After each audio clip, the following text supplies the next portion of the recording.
Hello friends, welcome back to my YouTube channel. মই অনুৰাগ শৰ্মা আপোনালোক সকলোকে পুনৰবাৰ স্বাগতম জনাইছো মোৰ YouTube চেনেলটোলৈ। আজি মই আপোনালোকৰ সন্মুখত এটা নতুন ভিডিঅলৈ উপস্থিত হৈছো আৰু আজিৰ ভিডিঅটো মই আপোনালোকৰ সৈতে শেয়াৰ কৰিম, ডিসকাস কৰিম APSCৰ শেহতীয়াকৈ হৈ যোৱা child development project officer and allied কেডাৰ্ছৰ যোনটো এক্সামিনেশ্যন হৈ গৈছিল ৰিটেন এক্সামিনেশ্যন 21 আৰু 22 ছেপ্টেম্বৰত আছিল অনুষ্ঠিত হৈছিল। সো সেই পৰীক্ষাটোৰ ওপৰত অকমান ডিসকাস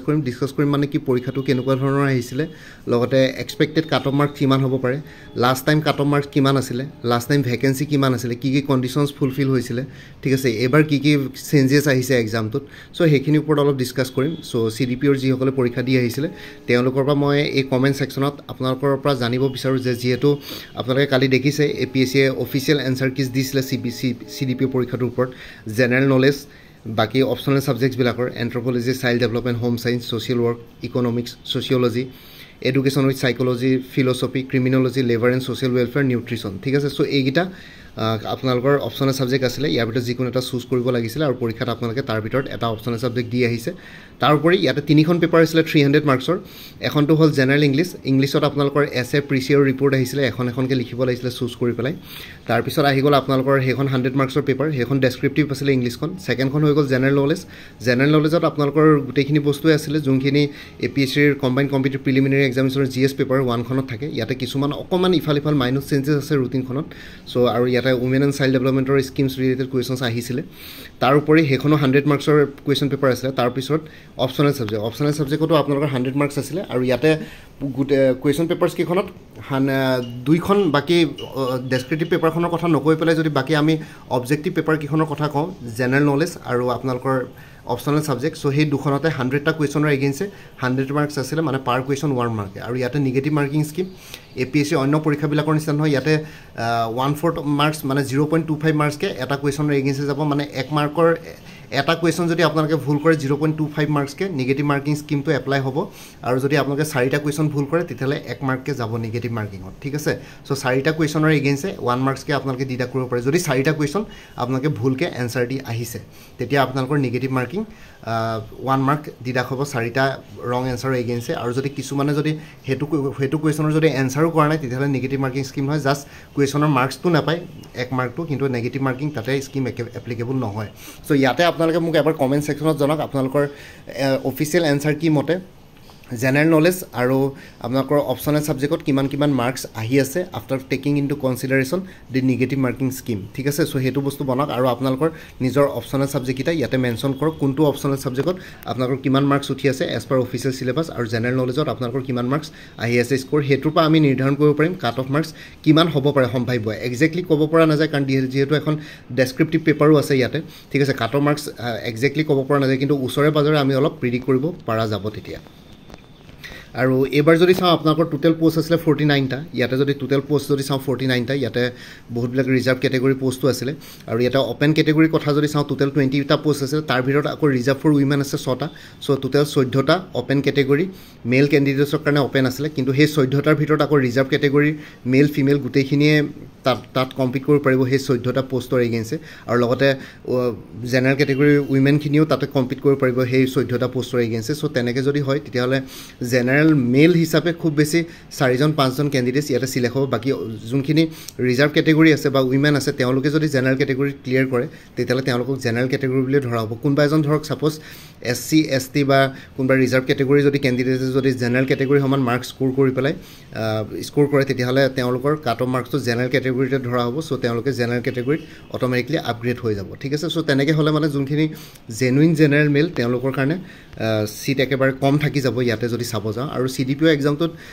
মষ্টলি যদি এক্সামৰ কথা কওঁ, এক্সাম প্ৰস্পেক্টিভৰ ফালৰ পৰা কওঁ তেতিয়াহ'লে ইয়াতে কি বুলি কয় উইমেন কেণ্ডিডেট বহুত আছিলে, ইয়াতে মেলতকৈ উইমেন বেছি। ইয়াতে কেণ্ডিডেট যদি আমি চাওঁ গোটেই অভাৰঅল যদি গোটেই চিনিয়ৰিটি চাওঁ তেতিয়াহ'লে ছোৱালী বেছি আছিলে এক্সামসমূহত, যিহেতু এইটো women and child development department. So সেইখিনি বাৰু হৈ গ'ল, এইখিনি কথাটো হৈ গ'ল। এইবাৰ বাৰু পোষ্ট 49টা আছিলে, কিন্তু ইয়াৰ আগৰবাৰ যদি কথা কওঁ তেতিয়াহ'লে তেতিয়া কিন্তু আকৌ পোষ্ট 73টা আছিলে, ঠিক আছে। টোটেল গ্ৰেণ্ড টোটেল 73টা পোষ্ট আছিলে। আৰু এবাৰ পৰীক্ষাটোত কি হৈছে আপোনালোকৰ জেনেৰেল নলেজৰ পেপাৰখনত ষ্টেটমেণ্ট বেছ কুৱেশ্যনছো আহিছে অলপ এনালিটিকেল পেপাৰ আহিছে আপোনালোকে ডিটেইলছত যদি নাযায় ছাবজেক্টছবিলাক বা চিলেবাছত তেতিয়াহ'লে আপোনালোকে কুৱেশ্যন কৰাটো ইমান পচিবল নহয় যেনেকৈ কৰ্তব্য পথটো আগতে কি আছিলে ৰাজপথ আছিলে বা হেৰি কিংছৱে আছিলে চ' দুইটা অপশ্যনে আছে তাতে তো কিংছৱে ৰাজপথ দুইটাই হ'ব লাগে কিন্তু কিছুমানে ধৰক অকল কিংছৱে কথাটো জানিছে বা ৰাজপথৰ কথাটো জানিছে দুইটাই একেটাই কৰ্তব্য পথটো নতুন নাম কিংছৱে আৰু ৰাজপথ দুইটাৰে একে বুলি নাজানিছিলে চ' তেনেকুৱা ধৰণৰ যিহেতু ষ্টেটমেণ্ট বেছ কুৱেশ্যনছ ইয়াতে কম্পিটিশ্যন বাঢ়ি যায় আৰু লগতে লাষ্ট টাইম ৰিজাৰ্ভেশ্যন ছিষ্টেম নাছিলে লাষ্ট টাইম পৰীক্ষা আপোনালোকৰ হৈ গৈছিলে কি বুলি কয় 2019ত তেতিয়া ৰিজাৰ্ভেশ্যন ছিষ্টেমটো নাছিলে এইবাৰ আকৌ ৰিজাৰ্ভেশ্যন ছিষ্টেম আছে ঠিক আছে এইবাৰ চৰি ৰিজাৰ্ভেশ্যন নহয় এইবাৰ আকৌ আপোনালোকৰ নিগেটিভ মাৰ্কিং ছিষ্টেমটো আছে last time negative marking system নাছিলে নিগেটিভ মাৰ্কিং ছিষ্টেম নথকাৰ কাৰণে তাতে অকণমান কি বুলি কয় অকণমান চেঞ্জেছ আহিছিলে কাট অফ মাৰ্কছত কিন্তু এইবাৰ যিহেতু নিগেটিভ মাৰ্কিং স্কিম আছে লগতে ষ্টেটমেণ্ট বেছ কুৱেশ্যনছ আছে জেনেৰেল নলেজৰ পেপাৰখন মই একেবাৰে ইজি পেপাৰ বুলি নকওঁ মই পেপাৰখন দেখিছোঁ আপোনালোকে তাতে কুৱেশ্যনবিলাক দেখোঁতে এনেকুৱা লাগিব যে এইখিনি স্কিমছটো পঢ়ি আহিছোঁ বা এইখিনি ফেমিলিয়াৰ হয় কিন্তু যেতিয়া এনচাৰ কৰিব যায় তাতে বহুতখিনি ভুল হ'ব পাৰে আপোনালোকে পৰীক্ষাত দি পেলাই ভাবিব যে 80 মাৰ্কছ কাৰেক্ট কৰিছোঁ বুলি কিন্তু ঘৰত আহি যদি চাই সেই 80টাৰ ভিতৰত 30টা 40টা ভুলে ওলাই যায় মানে তেনেকুৱা ধৰণৰ বস্তুটো পেপাৰখনে তেনেকুৱা আহিছে যে ইমানো ইজি পেপাৰ অহা নাই সেইখন পেপাৰ যদি কোনোবাই যদি 50 to 60 মাৰ্কছ স্ক'ৰ কৰিব পাৰিছে তেওঁলোকৰ যথেষ্ট ভাল বুলিয়ে ক'ম আৰু সেইটো কাৰণে আপোনালোকে এবাৰ কমেণ্ট ছেকশ্যনত জনাব কৈছোঁ জিএছ পেপাৰখনত এজ পাৰ অফিচিয়েল এনচাৰ কি আপোনালোকৰ কিমান স্ক'ৰ আহি আছে আৰু লগতে অপশ্যনেল ছাবজেক্ট আপোনালোকৰ কোনটো অপশ্যনেল ছাবজেক্ট আছিলে আৰু কোনটোত কিমান স্ক'ৰ আহি আছে চ' ইয়াতে যদি আমি লাষ্ট টাইমত যিহেতু 73টা পোষ্ট আছিলে লাষ্ট টাইমৰ যদি কাট অফখিনি চাওঁ APSC officially submit cut off release কৰা নাছিলে APSC কাট অফ দিয়াত অলপ বেয়া হয় চ' ট্ৰেন্সপাৰেঞ্চিটো অলপ কম থাকে APSC সেইকাৰণে কেণ্ডিডেটসকলে নিজৰ মাৰ্কছটো জানিব বিচাৰে কাট অফ মাৰ্কছ কিমান হয় জানিব বিচাৰে সেইবোৰ APSC সময়মতে নিদিয়ে বৰ ইউজলেছ টাইপৰ কাম কিছুমান কৰি থাকে কমিশ্যনখনে চ' এইটো ইউজলেছ বুলিয়ে ক'ম আৰু ইমান দিনৰ পৰা চিঞৰ বাখৰ কৰি থকাৰ পিছতো বাৰে পেটি RTI কৰি কাট অফ উলিয়াব লাগে কিবা কৰিব লাগে বৰ মানে কিছুমান ফাল্টু কাম কৰি থাকে আৰু চাব গ'লে APSCৰ ফালৰ পৰা চ' এইখিনি ট্ৰেন্সপাৰেঞ্চি ৰাখিব লাগে তেওঁলোকে আৰু মাৰ্কছবিলাকো ভালকৈ দি নিদিয়ে কিমান পাইছে কি কথা কাট অফ কিমান হয় সেইবোৰ নাজানিলে কেণ্ডিডেটছবিলাকে মটিভেট কেনেকৈ হ'ব পৰীক্ষা দিবৰ কাৰণে চ' লাষ্ট টাইম এই কাট অফখনো APSC অফিচিয়েলি একো উলিওৱা নাছিলে APSC জাষ্ট মানুহে RTI কৰি পেলাই বহুত ঘিচি পেটি যোৱাৰ পিছত আৰু ওলাইগৈ আৰু বস্তুটো বহুতখিনি কৰাৰ পিছত তেতিয়া আপোনালোকৰ স্ক্ৰিনিং টেষ্টত কেটেগৰী ৱাইজ যদি মেল কেণ্ডিডেটৰ কাট অফ আছিলে 170 অপেন কেটেগৰীত ফিমেলৰ 170 আছিলে এইটো অকল স্ক্ৰিনিং টেষ্টৰ কথা কৈছোঁ আউট অফ 300 মাৰ্কছ ঠিক আছে ইয়াতে আপোনালোকৰ paper wise cut off marks নাথাকে ইয়াতে অভাৰঅল 300 মাৰ্কছৰ ভিতৰত যিমান স্ক'ৰ কৰিব সেইটোৰ ওপৰত কাট অফ মাৰ্ক নিৰ্ধাৰণ কৰিব এইটো মই লাষ্ট টাইমৰ কাট অফ মাৰ্কছ কৈ আছোঁ মেলৰ 170 আছিলে ফিমেলৰ 170 আছিলে OBCৰ 153 আছিলে মেলৰ ফিমেল 152.75 SC 152 150 আৰু ফিমেলৰ 147.75 ST প্লেইনছ মেলৰ 152 ফিমেলৰ সমান ST হিলছৰ মেলৰ 141.75 ফিমেলৰ 141 EWSৰ 84.5 আৰু ফিমেলৰ 89 ঠিক আছে এইবাৰতো EWS নাই বাৰু চ' সেইখিনি যদি আমি কনচিডাৰ কৰোঁ গোটেইখিনি বস্তু তেতিয়াহ'লে আপোনালোকে দেখিব যোনটো অপেন কেটেগৰী আছে এতিয়া ফাইনেল চিলেকশ্যন যদি কওঁ ইয়াতে ইণ্টাৰভিউত আগতে মই জনামতে মই একজেক্টলি নাজানো কিন্তু মোক যিমানখিনি কেণ্ডিডেটছে আগতে দিছিলে তেওঁলোকে কৈছে যে 37 মাৰ্কছ ইণ্টাৰভিউত আছিলে চ' 300 মাৰ্কছ আপোনালোকৰ ৰিটেন প্লাছ 37 মাৰ্কছ ইণ্টাৰভিউ ঠিক আছে চ' টোটেল 337 মাৰ্কছৰ পৰীক্ষা হৈছিলে 337ৰ ভিতৰত ফাইনেল চিলেকশ্যনত মেল কেণ্ডিডেটজনে 218 পাব লাগিছিলে তেতিয়াহ'লে গৈ পেলাই ফাইনেল চিলেকশ্যন মানে চাকৰি পাইছিলে ফিমেলৰ 213.25 আছিলে এইটো অপেন কেটেগৰীৰ কথা কৈছোঁ OBCটো তেনেকৈ 200.75 ফাইনেল চিলেকশ্যনৰ মাৰ্কছ 202 ফিমেলৰ SC 204.25 195.50 196.75 203.75 ST hills plains ST hills ST plains ST হিলছৰ 170 177.25 EWSৰ 182.75 189.50 ঠিক আছে এতিয়া EWSৰ যদি চাওঁ স্ক্ৰিনিং টেষ্টততো কাট অফ বহুত কম গৈছিলে কাৰণ কিছুমানে বহুত কম মাৰ্কছো স্ক'ৰ কৰি পেলাই যেনে তেনে যিহেতু ৰিজাৰ্ভ কেটেগৰীত আছিলে সেইখিনি চিলেক্ট কৰিবলগীয়া হৈছিলে চ' সেইখিনি লাইভেল আছিলে চ' সেইখিনি চিলেক্ট কৰিছিলে কিন্তু ফাইনেল চিলেকশ্যনত গৈ পেলাই 182.75 এতিয়া যদি EWSৰ কাট অফ মাৰ্কছটো যদি চাওঁ লোৱেষ্ট 84.5 তেওঁ জানো ইণ্টাৰভিউ 37 মাৰ্কছ যোগ কৰাৰ পিছত 182.75 পোৱাটো পচিবল নাছিলে সেইটো কাৰণে EWSৰ যোনজনে কি বুলি কয় 182.75 পাইছিলে ফাইনেল চিলেকশ্যনত আউট অফ 337 চ' তেওঁ অভিয়াছলি কাট অফ মানে কি এটাকে লোৱেষ্ট পসিবল মাৰ্কছ যোনটোত আপোনালোকে সিলেকশ্যন পাব পাৰে ইণ্টাৰভিউৰ কাৰণে কিন্তু তাৰ ওপৰত আপোনালোকে বেছি মাৰ্কছ পালে সিলেকশ্যন হোৱাৰ চান্সেছ বেছি থাকে এতিয়া যে অপেন কেটেগৰীটো যদি চাওঁ 170 মাৰ্কছ 170 প্লাছ 37 কৰিলে কিমান হয় 207 হয়গে কিন্তু ইয়াতে ফাইনেল সিলেকশ্যন 218 পাইছে চ' 170 পোৱা জনে কাট অফৰ যোনটোজন বৰ্ডাৰ আছিলে তেওঁ অবভিয়াছলি ফাইনেল সিলেকশ্যন পোৱা নাই ফাইনেল সিলেকশ্যন পাব হ'লে আপোনালোকে আৰু ইণ্টাৰভিউত 37 আউট অফ 37 পোৱাটোতো পচিবল নহয় চ' 37ৰ ভিতৰত আপোনালোকক খুব বেছি 15 মাৰ্ক 18 মাৰ্ক 20 মাৰ্ক তেনেকুৱা দিছে খুব বেছি যদি ভাল হৈছে কোনবাই 25 মাৰ্কছলৈকে পাইছে তাতকৈ বেছিটো পোৱা নাই চ' সেই 25 মাৰ্কছ পোৱা জনে চ'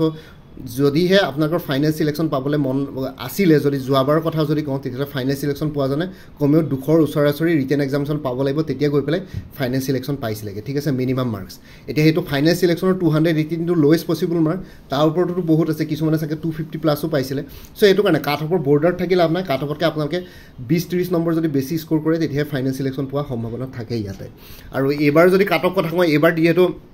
নিগেটিভ মাৰ্কিং স্কিম আছে জেনেৰেল নলেজৰ পেপাৰখনত আপোনালোকৰ ষ্টেটমেণ্ট বেছ কুৱেশ্যনছ আহিছে ষ্টেটমেণ্ট বেছ কুৱেশ্যনত আপোনালোকৰ এনেকুৱা লাগে যে গোটেইখিনি বস্তু পঢ়ি আহিছোঁ ইজি হ'ব কিন্তু যেতিয়া আপোনালোকে এনচাৰ্ছ কৰিব যায় তেতিয়াহ'লে অপশ্যনবিলাক 1 and 2 2 and 3 3 and 2 চ' তেনেকুৱা টাইপৰ অপশ্যনছ আহিলে মানে কনফিউজ হোৱা থাকে কনফিউজন হৈ যায় এতিয়া OTT প্লেটফৰ্মটোতে অকণমান কনফিউজন বহুতৰ লাগি গ'ল ঠিক আছে কোনেও ভাবা নাছিলে যে তেনেকুৱা অপশ্যন এটা আহিব পাৰে চ' সেইটো কাৰণে তেনেকৈ যদি চাব যাওঁ তেতিয়াহ'লে কাট অফ মাৰ্কছ এইবাৰ পোষ্ট কম থাকিলেও কাট অফ মাৰ্কছ বহুত বেছি যাব নালাগে যোৱাবাৰ যিমানটো আছিলে তাতকৈ হয়তো এইবাৰ কমো যাব পাৰে কাট অফ মাৰ্কছ যিহেতু নিগেটিভ মাৰ্কিং স্কিমো আছে লগতে আপোনালোকৰ কি বুলি কয় জেনেৰেল নলেজখনত আপোনালোকৰ ষ্টেটমেণ্ট বেছ কুৱেশ্যনছ আৰু অকণমান কুৱেশ্যন পেপাৰ টাফো আহিছিলে আৰু অপশ্যনেল ছাবজেক্ট যিহেতু চবৰে বেলেগ বেলেগ কিছুমান অপশ্যনেল ছাবজেক্টত হয়তো কিছুমান ইজি কুৱেশ্যনছ আহিব পাৰে কিছুমানত টান কুৱেশ্যন আহিব পাৰে সেইটো কাৰণে অপশ্যনেল ছাবজেক্টটো কম্বাইন কমিটি এক্সামিনেশ্যনৰ পৰা APSC উঠাই দিলে ইয়াতে যিহেতু নৰ্মেলাইজেশ্যন চিষ্টেম নাই নৰ্মেলাইজেশ্যন চিষ্টেমটো কিয় নকৰে মই নাজানো আছাম গভৰ্ণমেণ্টে হওক বা APSC হওক এইবোৰ বস্তু মানে কি বুলি কয় ৰিফৰ্ম কৰিব পাৰিব লাগে টাইমৰ সময়ৰ লগে লগে কিন্তু এইবোৰ ৰিফৰ্ম নকৰে এনেই জাষ্ট পুৰণা ধৰণতে চলি থাকে আৰু কিনো কৰি থাকে মিটিং চিটিং কৰি পেলাই গম নাপাওঁ চ' সেইটো কাৰণে এইবোৰ আৰু চাব গ'লে ষ্টুডেণ্টছখিনি মানে হোপ ৰাখিবৰ কাৰণে দিগদাৰ পাই যায় এনেকুৱা হ'লে মানে যদি এনেকুৱা ধৰণৰ কোনো ট্ৰেন্সপাৰেঞ্চি নাথাকে কোনো ৰিফৰ্ম নাথাকে চেঞ্জেছ থাকিব লাগে বস্তুবোৰ আৰু লগতে কথাটো হ'ল এইবাৰ যদি কাট অফ মাৰ্কছৰ কথা কওঁ তেতিয়াহ'লে আপোনালোকে এবাৰ জনাওক কমেণ্ট ছেকশ্যনত যে আপোনালোকে জেনেৰেল নলেজ আৰু অপশ্যনেল ছাবজেক্টত কিমান স্ক'ৰ কৰিছে অপশ্যনেল ছাবজেক্টৰ নামটো মেনশ্যন কৰি দিব তেতিয়াহে মই অলপ আইডিয়া পাব পাৰিম কিমান মাৰ্ক স্ক'ৰ কৰিছে এতিয়া পল কৰিব পাৰোঁ কিন্তু পল কৰিলেও ইমান বেছি লাভ নহ'ব কাৰণ বহুতে পলত ভুলকৈ মাৰি দিয়ে যোনে তোনে বেলেগ কোনোবা পৰীক্ষাৰ এক্সামৰ কেণ্ডিডেটছেও এনেই আহি পেলাই পলটোত ভোট দি দিয়ে কিছুমানে আউট অফ 300 মাৰি দিব চ' তেনেকৈ নহয় 300 পোৱাটো পচিবল নহয় এইখন পেপাৰত এটা হ'লেও ভুল হ'বই আপোনালোকৰ আৰু লগতে যিহেতু ইংলিছখন ডেছক্ৰিপটিভ পেপাৰ এতিয়া কোনে কিমান মাৰ্কছ পায় ক'বতো নোৱাৰে কাৰণ আপোনালোকে লাষ্ট টাইম দেখিছিলে APSC কম্বাইন কমিটি মেইনছ এক্সামিনেশ্যনৰ এছে পেপাৰখনত কিছুমানে আউট অফ 250 248 স্ক'ৰ কৰাও কেণ্ডিডেটছ আছে আৰু আউট অফ 250 অকল 50 কৰা অকল 50 মাৰ্কছ স্ক'ৰ কৰাও কেণ্ডিডেটছ আছে চ' সেইটো কাৰণে ডেছক্ৰিপটিভ পেপাৰত এতিয়া এক্সামিনাৰজনে কেনেকৈ স্ক্ৰুটনি কৰিছে কেনেকুৱা ধৰণৰকৈ মাৰ্কছ দিছে সেইটোৰ ওপৰত ডিপেণ্ড কৰে এতিয়া কিছুমানে বহুত এক্সেপশ্যনলি ভাল এছে লিখি পেলাইও 150 নম্বৰ নাপাইছিলে CCৰ কথা কৈ আছোঁ আৰু কিছুমানে বহুত বেছি ভাল নহয় এভাৰেজ লিখি পেলাইও এছেত 200+ মাৰ্কছ স্ক'ৰ কৰি পেলাই চাকৰি পাই গৈছিলে চ' সেইটো কথা তেনেকুৱা ধৰণৰ কথা চ' সেইটো কাৰণে ডেছক্ৰিপটিভ পেপাৰ থকাৰ কাৰণে কাট অফ মাৰ্কছটো নিৰ্ধাৰণ কৰিবলৈ অলপ দিগদাৰ তথাপিতো আপোনালোকক যদি বেছিক আইডিয়া এটা দিওঁ তেনেহ'লে জেনেৰেল কেটেগৰী কাট অফছ এইবাৰ মেইনৰ কাৰণে এৰাউণ্ড যোৱাবাৰ যিহেতু 170 আছিলে এইবাৰ পোষ্টটো কম আছে নিগেটিভ মাৰ্কিং স্কিমো আছে চ' সেই 170 মানৰ ওচৰা-ওচৰি হ'ব লাগে তেনেকুৱাই হ'ব লাগে ঠিক তেনেধৰণৰ ফিমেল কেণ্ডিডেটছৰ তেনেকৈ যাব চ' কাট অফটো একজেক্ট ক'ব পৰা নাযায় কিন্তু জেনেৰেলৰ যদি 170 মান স্ক'ৰ কৰিছে তেতিয়াহ'লে কাট অফৰ বৰ্ডাৰ থাকিব পাৰে যদি 170 মান পোৱা সম্ভাৱনা আছে কিন্তু কাট অফৰ বৰ্ডাৰ থাকিলে লাভ নাই ফাইনেল চিলেকশ্যন নাপায় সেইটো বস্তু আপোনালোকে মানে কি বুলি কয় আশা কৰিও লাভ নাই কাৰণ কাট অফৰ একেবাৰে ওপৰত টপাৰ কেইজনমানো থাকিব ন কাট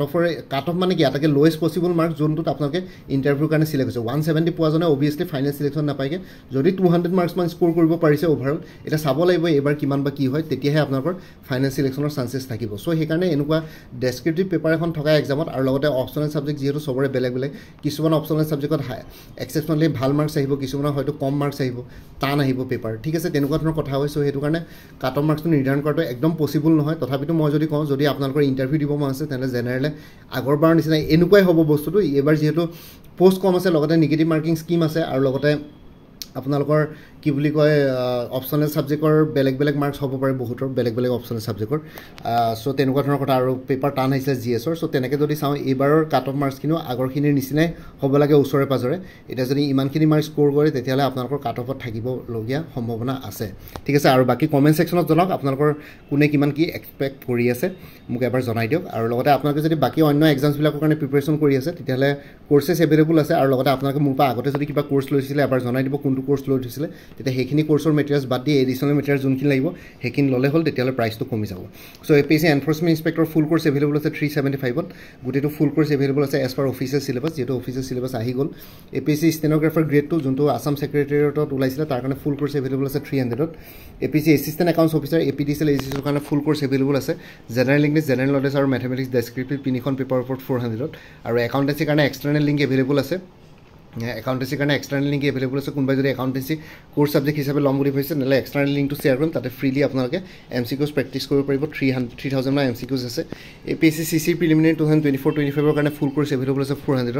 আছাম ডাইৰেক্ট ৰিক্ৰুইটমেণ্ট 2.0ৰ কাৰণে ফুল কোৰ্চ এভেইলেবল আছে 350ত উমেন এণ্ড চাইল্ড ডেভেলপমেণ্ট আৰু ষ্টেটিষ্টিকেল এছিষ্টেণ্টৰ ফুল কোৰ্চ এভেইলেবল আছে 350ত আছাম পুলিচ SI কনষ্টেবল আৰু অন্যান্য পষ্টসমূহৰ কাৰণে ফুল কোৰ্চ এভেইলেবল আছে 350ত APSC টুৰিজম ডেভেলপমেণ্ট অফিচাৰ ফুল কোৰ্চ এভেইলেবল আছে 300ত